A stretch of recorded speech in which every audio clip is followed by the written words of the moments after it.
My name is Andreas Schleicher. Is that better? And I run OECD's global comparisons of education around the world, best known through our PISA program, but we are doing lots of other interesting things, trying to help people develop the right skills, helping them use those skills well, and to make sure that skills translate into better jobs and better lives. I'm Roger Schank. I was a professor of computer science and psychology most of my life at Stanford, Yale, and Northwestern. At a relatively young age, I quit because I think the system is corrupt to become a full-time education revolutionary.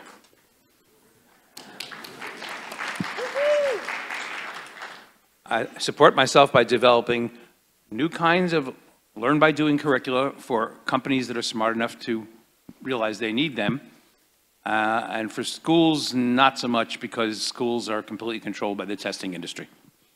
Thank you, Roger. Thank you. Thank you, Roger. In the last years, can I have my slides, please?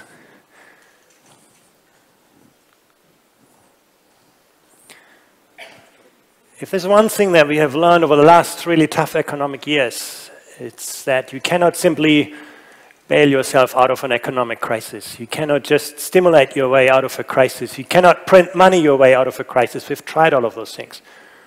But we can do so much better to give people better skills, more people better skills to collaborate, compete and connect in ways that drive our economies forward. We've tried to actually look at this, and when you look at people at the high end of the skill spectrum, you can see they're twice as likely to be in employment. They're 3 times as likely to earn a good wage. I mean, skills are the key driver of inequalities in much of our societies. But it doesn't end with money. We can see a strong relationship between the skills that people have and the health they have, their propensity to volunteer. People at the high end of the skill spectrum see themselves as actors of political process. People at the bottom end see themselves as objects. Even trust in our societies is a close function of the skills that we have. But at the very same time, I think everybody knows that this is not about degrees and qualifications. We know very well that there is this toxic mix on the one end of, on the graduates getting out of universities, having a hard time finding a job, and at the very same time, employers saying they cannot find the people with the skills they need. There's something going wrong in our economies and sort of the skills we provide people and what is actually needed. We need to think about this much more holistically, putting a lot more responsibility on individuals, to have the capacity and the motivation to build their skills throughout their lives. And it's about developing the right skills. It's about making sure people get a chance to use them. And finally, putting skills to effective use. And I want to talk through some of those things in a little bit more detail. The hardest part for all of us is to anticipate how the world is changing.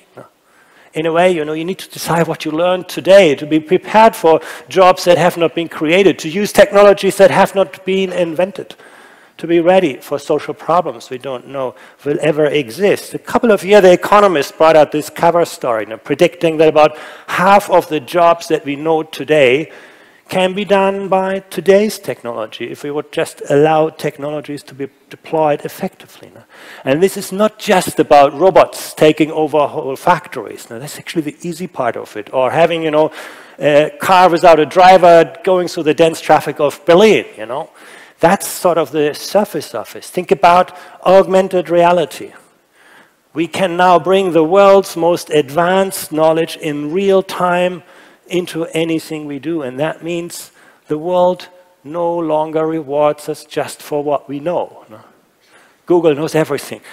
The world rewards us for what we can do with what we know. That becomes a huge differentiator, and there's a lot more to come. I don't want to lead you through this, but there's a huge challenge for us to anticipate the changes that we are seeing.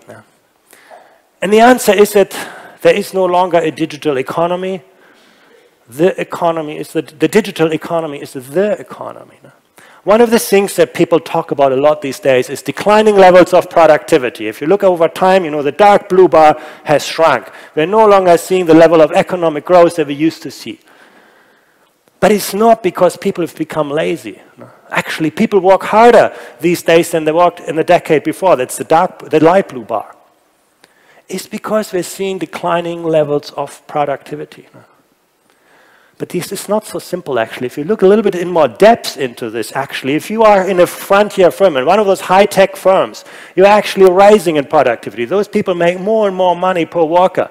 But if you are not following this trends, if you're basically in the kind of traditional sector of the economies, that's where we are seeing declining levels of productivity. It's true in the manufacturing sector, true in the services, true everywhere. There is this growing divide. Never before had the people with the right skills the life chances they have today. Never before. Even despite the financial crisis, all of that. But never before have people who do not make the grade paid the kind of price they pay today. At the level of individuals, at the level of companies, at the level of countries. No.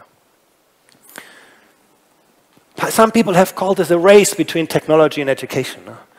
Before the Industrial Revolution, neither technology nor education made a real difference for the vast majority of people. No. But in the Industrial Revolution, technology raced ahead of the skills of people. No? Today we look at the marvels of the Industrial Revolution. You wouldn't have wanted to live in those times because most people were left by the wayside. No? But, you know, we responded to this. We created the kind of public schooling that we still have today, the schooling that was equipping people for the norms of the industrial economy, and actually that generated generations of prosperity. But today we see exactly that same picture again. Technology racing ahead of the skills of people, and we're seeing growing social pain. That is that kind of mismatch that we see between the skills that people have and what actually creates value in our economies. This is the challenge of our times. And if we want to avoid that lots of people are left behind, we need to get people to think for their own and to develop their own skills at any stage in their lives. Let's see how well people are equipped. One of the things that we did is recently we tested digital problem-solving skills. Now, how well are people equipped to solve basic everyday problems using technology? You know, finding something on the web, doing an airport check-in, whatever. And when we did this for people in the age group 55 to 65 years old, we found that actually, apart from the United States and New Zealand, there is not more than 1 in 5 workers who is equipped for the flat world that we have today. That is the reality. Those are the people who voted for certain parties or for certain disintegration processes. No? Less than 1 in 5, except for the United States and New Zealand. Now you tell me, well, that's all a generational problem. Those people are all going to disappear, and the young generation is really well equipped for the digital world. No? But look at the 16 to 24-year-olds. Yes, it looks better, the bars are longer, but you're still talking only about half of the young people who are reasonably equipped for the world that we have today. I'm not talking about tomorrow. I'm talking about the world today. Every second young person you meet out on the street is just not ready for this. But we can also see that those things have changed. You know, look at the United States. Number 1 or number 2 in the old generation, not that great in the young generation. Not because things go worse, but because so many other countries have moved faster. You look at Korea or Singapore. Now, the old generation, very badly equipped. The young generation, very much ahead. And as always in life, you know, Germany you find somewhere in the middle. But huge huge differences in the capacity of systems to adapt to a changing world in a young generation. In some countries, the young people moving into the labor market are not much better equipped than those getting out of retirement. In other countries, things are changing. But overall, lots of people being left aside. The education systems doesn't equip them for the kind of technology-rich world that we have today. Why is this important? Because the only area where we're seeing employment growth is for people at the high end of the skill distribution. And this chart is a bit surprising because if you have very poor skills, you have actually seen quite stable employment. Our economies are quite good in keeping jobs for people with very low skills. They pay you less and less, it's another story, but those jobs are stable. The people who are suffering are those with the middle range of skills, the average skilled person. Those are the kind of jobs that actually make us most vulnerable. The kind of things that are easy to teach, easy to test, are precisely the kind of things that are easy to digitize, automate, outsource. That's the reality today. So what skills are important? Of course, knowledge is always at the center. I don't want to diminish the value of knowledge, but we need to think much harder about the integration of different fields of knowledge. If you are able to think like a scientist, and at the same time think like a philosopher, and at the very same time think like an historian, you can look at problems from different perspectives. You'll be great. You'll be able to connect the dots where the next innovation is going to come from. If you are siloed in your single discipline, you are not going to be equipped for tomorrow's world. It's a lot to do with systems thinking. And actually in education, we are very good in taking big problems, breaking them down into smaller and smaller ones, and then teaching people how to solve those small problems. But the world rewards you exactly for the opposite. The world rewards you for actually making the connections, thinking in terms of systems, design thinking. Innovation today is no longer about you having a great idea and doing it. It's about you being able to collaborate with other people. Design is a very systematic process, not just about creativity. Information literacy, and we all suffer from the same thing. How do we find ourselves through this kind of world in which we live? Digital literacy, global literacy. Look at Europe. How difficult it is for us to work with people, to live with people who think differently from us, work differently from us. But that's, if you look through all phases of history, when have economies thrived, when they were able to integrate different perspectives, different cultures, different ideas? How hard has this become? That's what I mean when I talk about knowledge. I want to talk a bit about skills as well. Clearly, what matters today are things like creativity, critical thinking, putting into question the established wisdom of our times. Now, if you're really good at that, you're going to be successful. Solving complex, unstructured problems. Social skills. Communication. Very, very important dimensions. But I want to put something additionally on the map that is more controversial, harder to talk about, harder to measure, but really, really important. We call them character qualities. These are things like empathy. Being able to see yourself through somebody else's perspective, seeing somebody else's perspective, resilience, trying again when you fail, figuring out problems when you can't see the solution, mindfulness, being aware of yourself, aware of others, curiosity.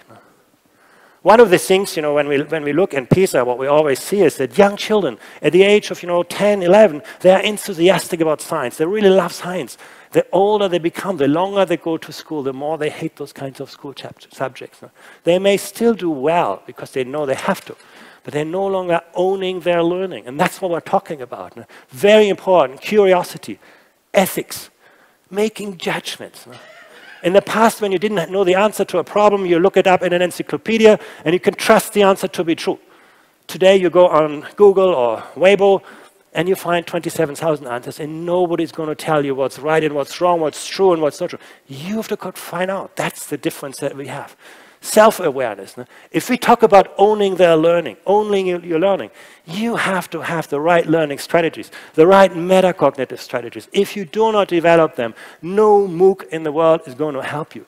That's why we have this terrible completion rate of most online learnings, because people haven't mastered the fundamental learning strategies. Very, very important. So those are the kind of dimensions we need to think much harder when we talk about owning the learning.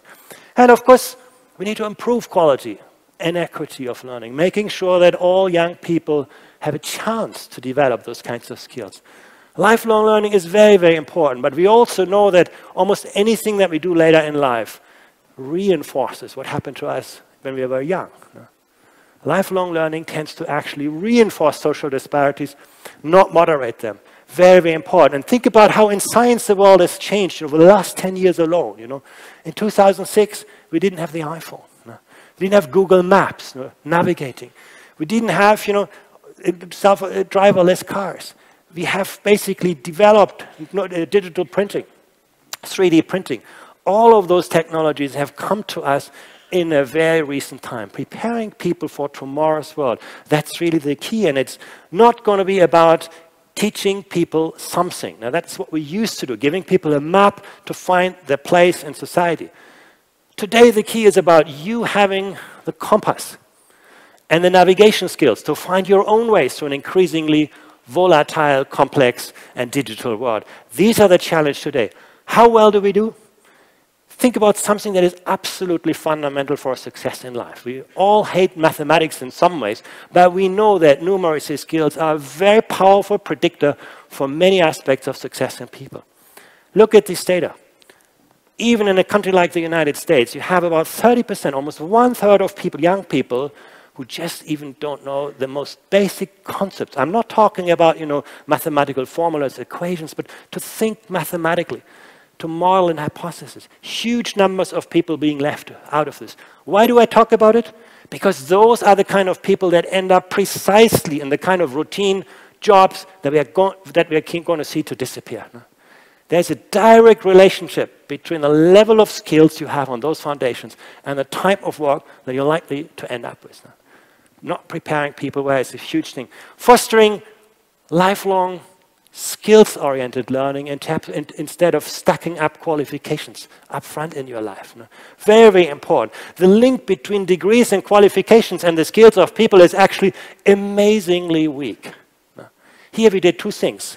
We counted the degrees that people have got, and we directly look at the skills they have. And you can see it's all over the place. You can basically see a Japanese high school graduate has higher levels of skills than an Italian or Spanish college graduate. Huge differences. The kind of signaling that we have are not very good. That's why we need to talk much more about lifelong learning. This is the most depressing chart that I'm going to show you. On the vertical axis, you see the skills of people. And on the horizontal axis, you see the age of people. And you'll find out why this is so depressing is when you figure out where you are on this chart. We are doing really well in filling young people up with lots of knowledge and skills. But actually, when people need those skills most, when the world is changing, when you need to adapt to the next job, when you need to create your next job, that is where our systems, where people do not have the opportunities, the capacity, the motivation to continue learning throughout life. We need to do a lot better on this, yes. Integrating the world of work and the world of learning. We think about learning, as something that has to do with school. But actually, our data show that the relationship is very, very different. The red line talks about the skills of people who are in school or university. And you can see the line goes upwards. If you're in school and university, you actually do learn something. I'm not questioning that. But if you are in the green line, you're combining education and work. You start out lower because that's not people's first choice. Everybody wants to go to college. But actually, you can see you end up pretty much at the same point. The place of work is an amazing opportunity to learning if we invest in the people. Even the people who are just in work, that's the brown line, they keep growing their talent. Very, very important. The only people who are in trouble are the people who are not in education and not in work. They actually go south. They end up worse than where they started. That's why the issue of long-term unemployment in Europe is such a huge issue for us. So that's basically what it means to develop the right skills. I'm not going to talk about the dimension of making sure that people get a chance to use them. This is the terrible story of Europe these days, that we have lots of talented people and we're not providing them with the opportunities to use their skills because we have these siloed and rigid labor markets that prevent people from deploying their skills. But it's another story. I just want to very briefly touch on the last pillar, and that's about skill match, making sure that people have the right skills. When you look at formal qualifications, it looks as if lots of people are overqualified. They have better qualifications than what they actually need. And we talk a lot about this, Have we invested too much in our skills? When you look at the skills of people directly, it looks very, very different. There's virtually no country in the industrial world that has more than 10% of people who have better skills than what they need for their work today. That is, we are not equipping people for the world of tomorrow. We run a very thin surplus layer of actual skills. We have lots of people with degrees and qualifications, very nice, but we have very, very thin on skills in the industrialized world. Very important. And why does it matter? That's going to be my last point. If you have the right skills and you have a job that is very demanding, you start out with a great salary and you're going to continue earning in your life. That's great. Now, that's what we call a high skill match situation. If you have less of skills than what you need in your job, it's actually good for you. You earn a little bit less because your employer is not going to pay you for skills that you don't have. But you continue to grow in your earnings. You can continue to grow and to develop. You are going to invest in your own skills. You develop. You will own your learning. But if you have a skills surplus, no, you do better than what you need at your workplace. It's going the other way around. And again, in our labor markets, we're often very, very good to protect the kind of jobs that keep people locked up in situations where they don't use their skills well. And nobody likes to close a car factory. No? And that is the dilemma that we have. And I'm not going to talk about the low-skill match situation.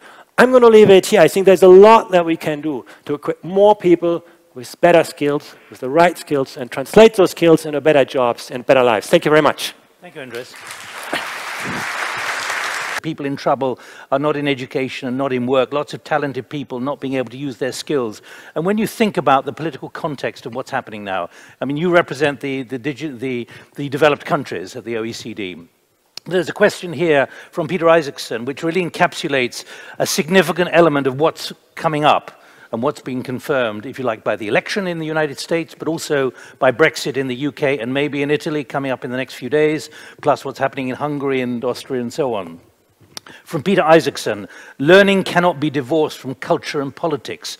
Reform should be focused on all three. Can we do it?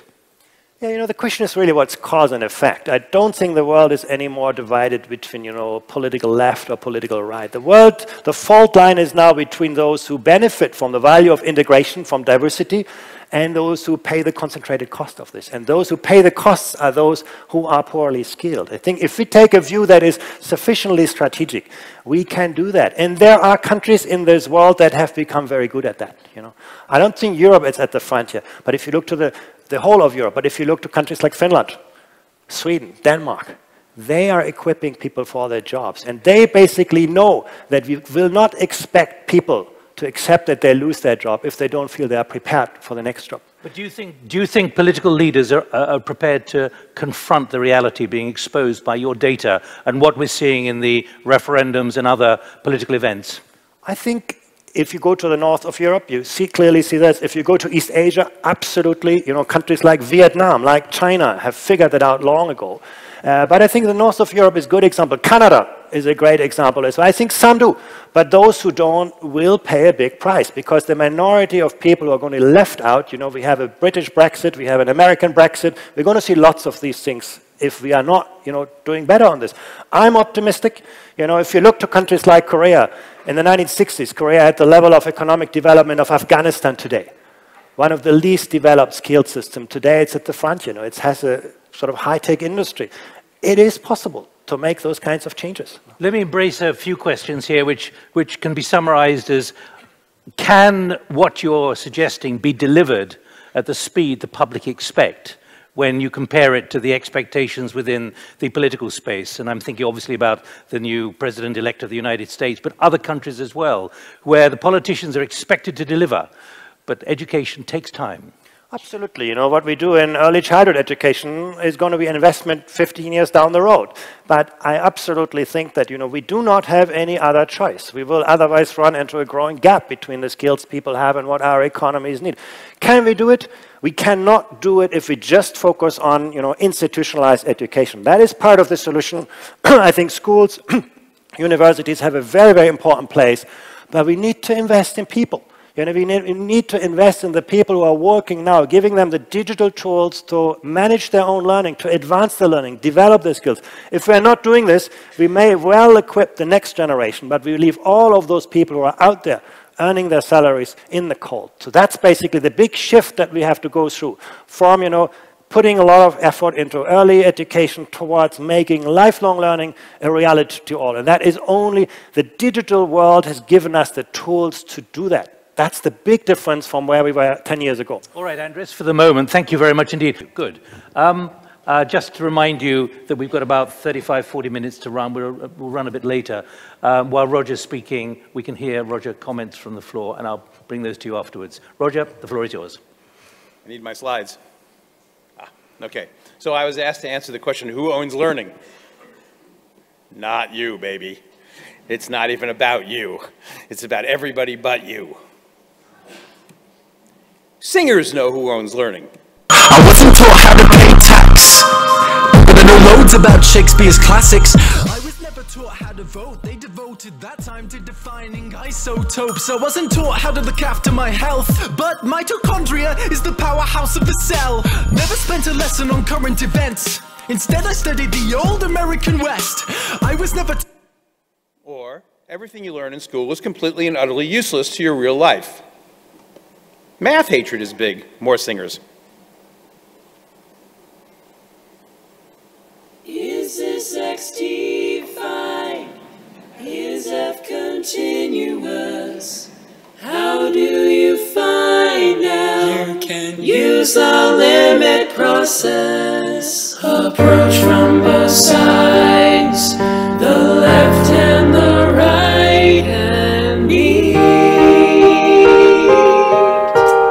I've just If I had more time, I'd let you see the whole song because it's pretty funny. Okay, who owns learning? Harvard. Pick your favorite country in your university, same thing. How do they own it? You'll take 4 years of a foreign language. You'll study mathematics for 4 years. You'll do this, you'll do that. You mean I can't just learn what I feel like learning? No, or you're not getting into Harvard. Does it matter about Harvard? Yes, because all 3,000 colleges in the United States have exactly the same requirement. Harvard is leading the pack. Oxford, Cambridge, same deal. I'm an advisor to a Pakistani school system. I met with the parents to try to understand how we could build something different. The only question they had, it was, will you get our kids into Oxford or Cambridge? Thank you. As long as that's the game, learning is about becoming something that doesn't even exist anymore. The intellectual who doesn't need a job. Harvard in 1892, these are the subjects that were taught. Look familiar? Because the president of Harvard in 1892 wrote down the United States curriculum, high school, which is still in place today. Harvard, it turns out, has got 150 subjects now, but we're still doing what Harvard did in 1892. And we have testing, testing, testing, so much so that kids are taught to get excited by tests by singing about it. What does the test say? Get your number 2 pencils out. Your number 2 pencils out. Get your number 2 pencils out. What the test say? So, eliminate all testing would be a good place to start. Why? Because when you test things, you're testing meaningless facts that you won't remember ever again. I walked up to the president of the College Board, who runs the SAT test in the United States, and I said, tell me the quadratic formula. He said, I don't know it. I said, you're requiring every child in the world to know it, which they'll memorize for 5 minutes, forget it, never use the rest of your life, and that's your idea of education. To which he said, well, it's good for you math guys. Well, me math guy forgot it too, because I never used it. Number one person who owns learning, politicians. This is from a little piece of an American TV show. Don't tell us that the only way to teach a child is to spend too much of a year preparing him to fill out a few bubbles in a standardized test. We know that's not true. Wow, that man knew how to pander to teachers. Higher standards are the right goal. Accountability is the right goal. That took 3 years. On the campaign trail, he literally quoted me and said, the only 3 things that matter in education are human relations, communications, and reasoning. He said those words, and now he has made the testing system even worse in the United States, so all kids do all day long is get to take tests, and the teachers get fired if the test scores don't get high. And as a result of that, the kids who are the smartest kids, their teachers are getting fired all the time because their teachers are not raising their test scores. Right, this is true in corporations too. My company builds corporate training. We built a course in project management, which was useful for our corporations. Then we tried to launch it out in the world, and we're told, no, you have to pass the project management test that's administered by the company, whoever company it is, and you're not passing that test because they have to memorize a lot of words. We don't care if they know how to manage a project. We want to know if they memorize the right words. Want to see what those words are?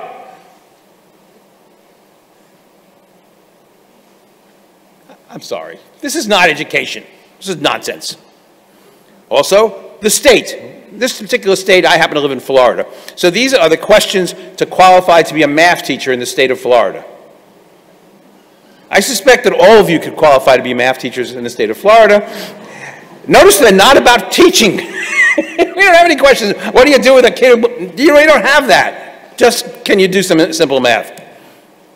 I'm not the first to say these things. Immanuel Kant said all knowledge begins with experience, not with being told blah, blah, blah. And here I am lecturing to you, which I totally and completely don't believe in. And the reason we do it is the same reason I'm doing it now. which is it is very difficult to have the one-on-one conversation with each of you that I would like to have. Okay, and that's in this situation. That's not true in school in theory, and in practice it is not true in PhD programs, where a professor takes on enough students that he can talk to them individually. That's the only part of the school system that isn't broken. This stuff is just about money. Let's make sure we can save a lot of money and have 1,000 people in the room and one person talking. And then they invented MOOCs. Gee, let's say we did something technological by putting these stupid lectures online. Wow. What's the role of technology?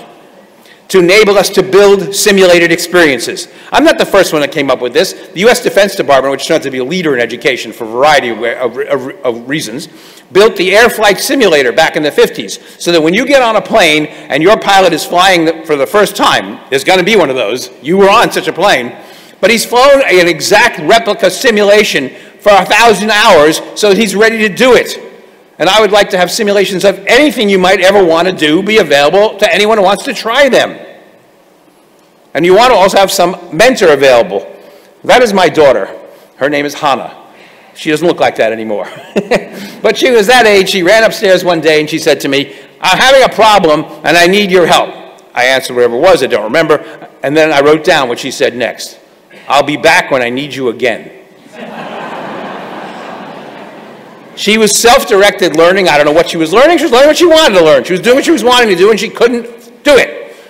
Is she back when she needs me again? Yes. Today she's 44 years old, and I got a call last week after the election, because she works for the United States Digital Service, and she was in tears because she was sure Donald Trump was going to disband the service and not want to do what she's wanting to do. And I said, and how would you know that? And also, I don't appreciate this American Brexit. We've elected a new president. Name me a good American president, because I don't remember one. John F. Kennedy, we all love him. He started the Vietnam War and he invaded Cuba. Yeah, my kind of guy. I mean, really, you're worried about Donald Trump? He'll be like every other Republican, trust me. Tech can enable the creation of online project-based learn by doing curriculum with mentoring. I'm going to say that one again. Project-based, learn by doing curriculum with mentoring. Are those difficult to build? Yes, but I've been building them for 20 years, and I have a tool which you could use. I would have to teach you how to use it, and you could build them too, and you should. Let's build online learning that doesn't suck. I happened to have Thanksgiving as an American holiday last week, and I had Thanksgiving with a cousin of mine who's a dentist, and he said, I just took an online learning course. He's like 80 years old. I said, why? He says, it's required if I want to keep on being a dentist. I said, well, was it require you to read a lot of words and press A, B, C, and D? He said, yeah, that was it. Right. Okay, now let's talk about artificial intelligence. Artificial intelligence is what I have done for a living. That is, I did that until about 1986. Why did I stop? Because we encountered AI winter. AI winter meant no more money for you guys. Why? Over-promising. People saying, we can do this, we can do that. And what you're seeing today is exactly the same thing happening again. Lies, lies, and more lies about artificial intelligence. And, luckily, I'm going to go back into it, because now there's money. So maybe I can do something useful, instead of the nonsense that's there now. Here is an advertisement that played, any American has seen it, because it played constantly, from IBM. You non-Americans have probably not seen it. Bob Dylan, to improve my language skills, I've read all your lyrics. You've read all of my lyrics. I can read 800 million pages per second. That's fast. My analysis shows your major themes are that time passes, and love fades. That sounds about right. No, it doesn't sound about right. I was just hearing a Bob Dylan song yesterday, which was everybody must get stoned. I don't think that was about love fades. And if Watson is sitting there counting every word in a Bob Dylan song, that doesn't mean Watson understood a single thing about Bob Dylan, who was, after all, a protest singer, and didn't pick that part up at all, because he wouldn't have understood what a protest was, because he didn't maybe ever use the word protest. And he doesn't know Watson doesn't know what the social conditions were in the 60s. And this is such nonsense, it's hard for me to believe that IBM keeps advertising it. It's the most fraudulent thing any major corporation has ever done. Here's another example of their fraud. It won Jeopardy. Have you heard that? Watson won Jeopardy. Olympic oddities for 1,000. It was the anatomical oddity of U.S. gymnast George Iser, who won a gold medal on the parallel bars in 1904. Ken. What is, he only had one hand? No. Watson. What is leg? No. Brad. What is, he's missing a leg. Ken, you select again. What is leg, says Watson. Now, this is all they were doing. The other Watson was cheating because Watson had Google. The other two did not have Google. But when you can Google this particular guy they were asking about, what you see up there is that he had one flesh and blood leg, the other was amputated below the knee. Any human being could read that and understand it and say, wow. And Watson went through that paragraph looking for a body part and found the word leg and said, what is leg? In other words, Watson is stupider than any human being on the planet. It's not that we have to be worried about AI, we have to be worried about stupid AI. Real AI, let's talk about real AI. It models human intelligence. If Andrew Ning thinks that we've got it all, what? He's actually a professor somewhere? Stanford. That's why I left Stanford. Models human intelligence. The first thing is we have an existence proof. There are some smart people out there. Every one of you is smarter than Watson. We only see what it is that you do, okay? Here's some things I know humans can do. They can get reminded of what they want to say. You're in a conversation, you have no intention of saying anything, someone says X to you. Today's happened to me this morning. Someone told me their laptop was stolen. It was reminding me of the time my laptop was stolen. I had a story to tell about it.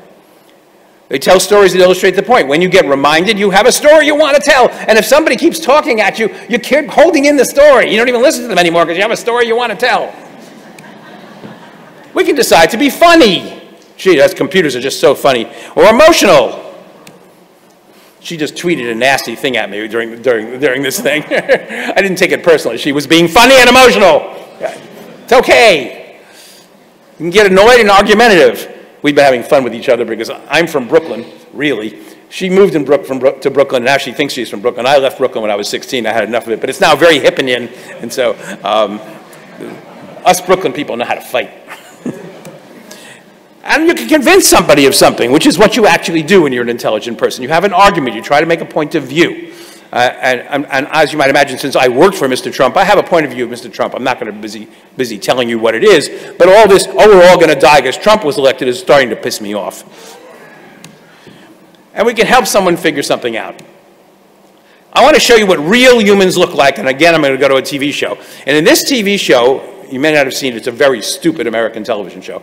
And what it is they poll 100 people and ask their opinions on certain things, and then there are two families that fight with each other as to who can guess what the polls numbers said. The question that's being asked here is, what might you hide in a freezer? And although I'm not showing that part, one of the first answers was a human body or maybe your lover's head. And I found that rather amusing because I was thinking, well, certainly Watson couldn't have figured that one out. But second, how does a human figure that one out?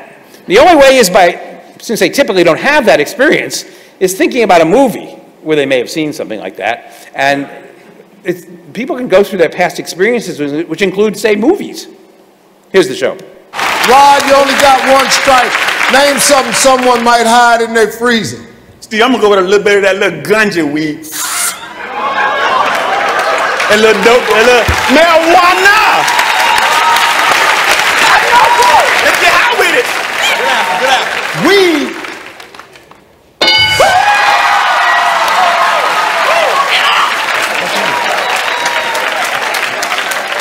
This is the answer I want you to see. I know you got one. I know.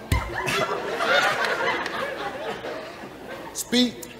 Well, if you got drugs and you got booze, see the thought process. You got to have something to protect yourself when somebody comes to take it. So I'm going to say a weapon. Boom! Booyah! Okay. That's the kind of reasoning, which is not brilliant reasoning. Computers are nowhere near be able to do that. Now, mentoring is important, so I filmed some real mentoring. This is a glass artist mentoring a student. Look. But then I got opening here. Yeah, why do you have opening? Because I have the curve. Yeah, remember I told you ground out your curve. You had a curve, but you ground... That's what education looks like, folks, when it's done properly. So the role of AI in online education, just-in-time reminding, automated mentoring, critiques from observation, starting a conversation, and what we call direct memory access parsing, which I will explain in a minute. This all depends on having built a project-based learn-by-doing course in the first place. What do I mean by that? I mean, we can do an online AI mentor if we know exactly what you're trying to learn and exactly where you are. How? Let's imagine what questions he might say. Who is he? We don't know. But he's going to say something like, this food is cold. This food sucks. Why was it so long in getting here? He's not going to say, what do you think about the weather in Berlin in December? All right? So we don't have to try to figure out how to parse that. We can anticipate what people are about to say. And anticipating that works lots of ways. Here's a Java course we have, which is you learn by doing. And students have problems. She's working on Java 1, task 2, step 2. And then that runs into a coding problem, and she gets a compiler editor error. So she asks for help. What knowledge of AI knowledge do we have? Well, we know what programming steps she's doing. We know the problems that occur. We know what kinds of requests occur. I'll explain that more simply. John went to a restaurant. He ordered a hamburger. He paid the check and left. What did he eat? No answers? You can't imagine? We make assumptions, folks, based upon background knowledge of situations. Did he use a knife and fork? Because we understand the world, okay? I invented something called the restaurant script in 1975. This is really old work to help solve that problem. And then direct memory access parsing in 1986 so that we can anticipate the questions and parse into them, knowing where you were in the situation. So therefore, our AI mentor looks at this, comes up with a set of knowledge it knows about the domain, anticipates what question might be asked, understands the goals, plans, and expectation failures that the student has them represented inside memory, and can actually understand that the goal is to make a compiler code work, and the error is in source code, and the student is in Java task 1, and its program isn't responding as the question, and then there's the most common errors you get as a Java programmer is no suitable method found. And this drives you crazy because you can see the method in your code. Well, he's not normally that nasal. We have 1,000 of his answers. He's been teaching the course for 20 years. He's been asked the same questions for 20 years. So all we have to do is find the right answer and match it. If we don't do that, then we can find him live and for real. Okay? There's no harm in that. This is just a way of getting, which is what we do most of the time, but we're trying to get more students now. Why are we trying to get more students? Because the Pentagon, in its wisdom, has decided I'm the only person they can rely on to build a cyber attack and security course. They're very worried about cyber attack and cyber defense. They want to teach the United States Army to do cyber attack. Enough with missile attack, cyber attack. They signed me on, and then this is the first story we created. We are building this as we speak. Okay? And I just want to talk to you about the fact that if you're going to they came to me for a reason. If you're trying to create a bunch of people who know how to do something, you don't go to the school system and say, let's give them a lot of facts and have them pass a test. That's not going to make a cyber hacker. This is what cyber hackers actually sound like. Yes, I believe a novice off the street can be very good at this. More than anything, what you need is inspiration and a drive.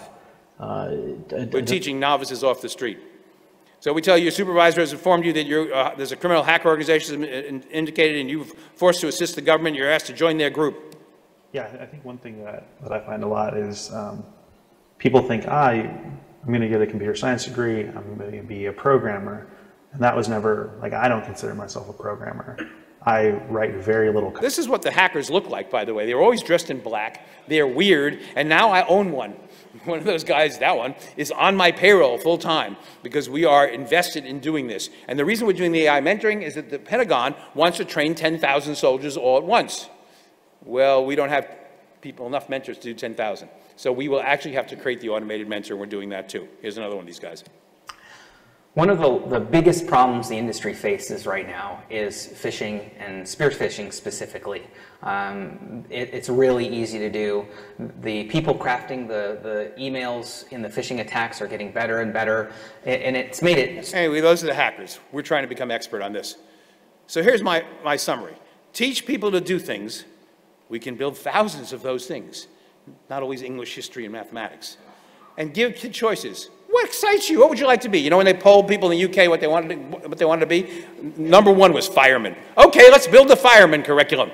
What would be wrong with that? You could learn about physics. You could learn about how to communicate. You learn how to manage people. I don't care. Go be a fireman for a while. Zookeeper was number 2. Zookeeper. Okay, we're not having a zookeeper shortage, but I can learn about how animals work, how the general public works, how business works. There is nothing wrong with teaching these things. When they polled people in New York City, they got exactly the same answers they got in the UK. So why can't we get kids do what they feel like doing instead of ramming facts about algebra down their throats?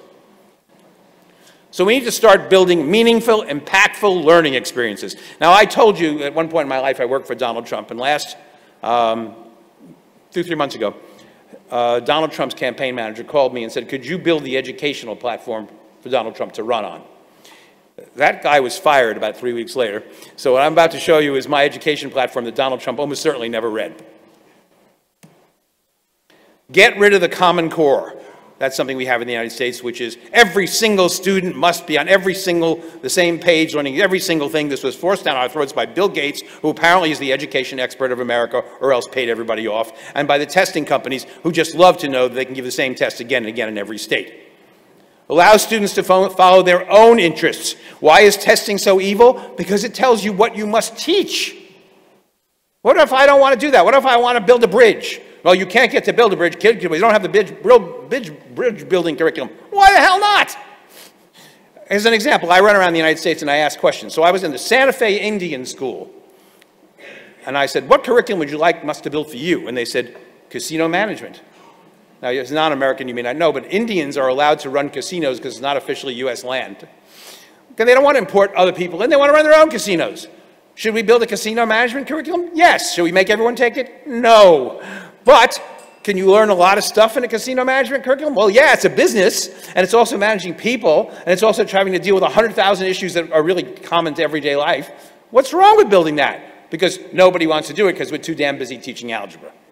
So build 500 new online curricula. How much would that cost? $500 million. That sounds like a lot of money. No. The amount of money spent on grading the standardized tests in the state of Florida that I live in is $300 million a year. Throw those goddamn tests out and build something new. Eliminate federal control of education. Donald Trump says he wants to blow up the Department of Education. He's absolutely right. Why? Because each state will not do what every other state does. And you can do what you want. You should do what you want. One of the reasons I hate PISA is it's not only, it's like the Department of Education. It's trying to control that every country has to teach exactly the same stuff. I was invited to Bogota, Colombia, and they had just failed the PISA test. They came in 65th or something, and they had a national conference, and I was there to speak. And what can we do about this? At the same moment, the World Cup was going on.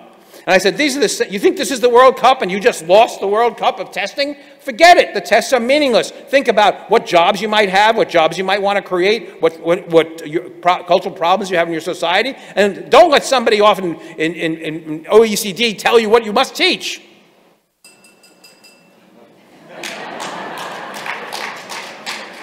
I only have one last sentence and you're looking at it. Careful, I've got Donald Trump on the phone. He's not against what I'm saying. He's offering you education secretary.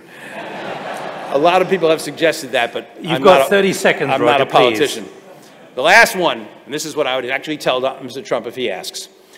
Take every Ivy League college president, bring them into Washington, and tell them that if they don't change their admission requirements, no more SAT tests, no more telling kids what courses they have to take, we will take all the federal funding away from your school.